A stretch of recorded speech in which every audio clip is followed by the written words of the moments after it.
Today on GrowthShares, let's analyze and see whether Take-Two interactive software is a great long-term investment.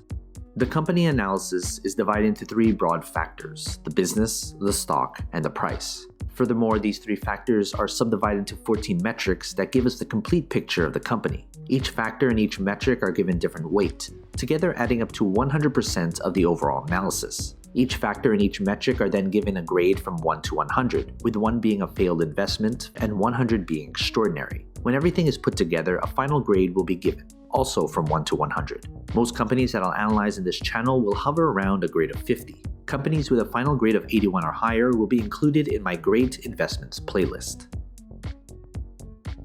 Let's first look at the company as a business. The business is the most important part of this analysis. That's why 45% of this analysis is attributed to the business. As Warren Buffett once said, it's far better to buy a wonderful company at a fair price than a fair company at a wonderful price. A stock cannot grow and prosper without having a rock-solid foundation. The business factor is made up of 8 metrics. Basically, these 4 metrics measure how well the company is doing right now. These 2 metrics measure how well the business is projected to do in the future. And these 2 metrics measure the socio-economic impact of the business. In the description below, I have a separate video describing each metric in detail. Based on this grade, I would consider this a good business. A good business is something rare, and this puts less importance on the other factors when determining whether this is an attractive investment. Next, let's look at the company's stock. We can't easily invest in something unless there's shares available to buy and sell. That's why 35% of this analysis is attributed to the stock. If the business is the foundation of a company, the stock is a reflection of that foundation. Does the market reflect how good or bad the business has done? And how does the market think the company will do going forward? That's what the stock tells us. What matters most is return on investment. There should be some correlation between the business and its stock. The stock factor is made up of 5 metrics. Basically, these 3 metrics measure how well the company's stock has done, and these 2 metrics measure how traders and investors perceive the company as an investment. In the description below, I have a separate video describing each metric in detail.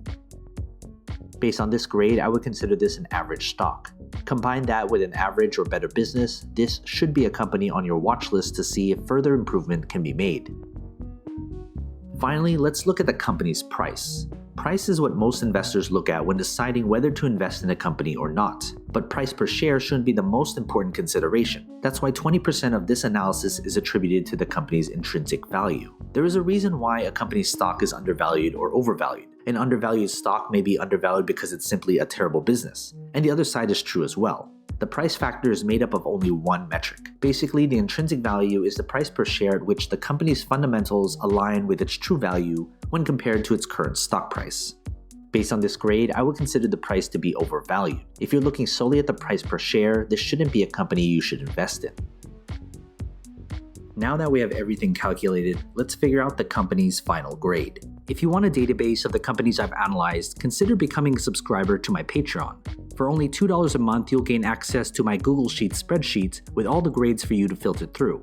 They're frequently updated, so consider becoming a subscriber. Link in the description below, or head to patreon.com/growthshares. Based on this final grade, I would consider this company an average investment. If you're a long-term investor, you'll get average returns if you invest in this company right now. Some of you will put different importance on different aspects of my analysis. You may solely just be looking at the price per share. Others may look at the business. But if you're looking at this company as a long-term investment, you should look at all 3 factors because it paints the entire picture of the company. When it comes to the final grade, it doesn't necessarily mean I'm bullish or bearish on the company's stock. Grades are adjusted to take into account the company's industry, sector, and competition. Of course, major news does have an effect on the company, but my analysis is built upon a solid foundation that focuses on the long-term health of the company. From time to time, I will reanalyze a company and share it with you. So you've made it this far, shoot me an email. I'd love to get in touch with you and talk more. What company should I analyze next? And do you agree with this company's final grade?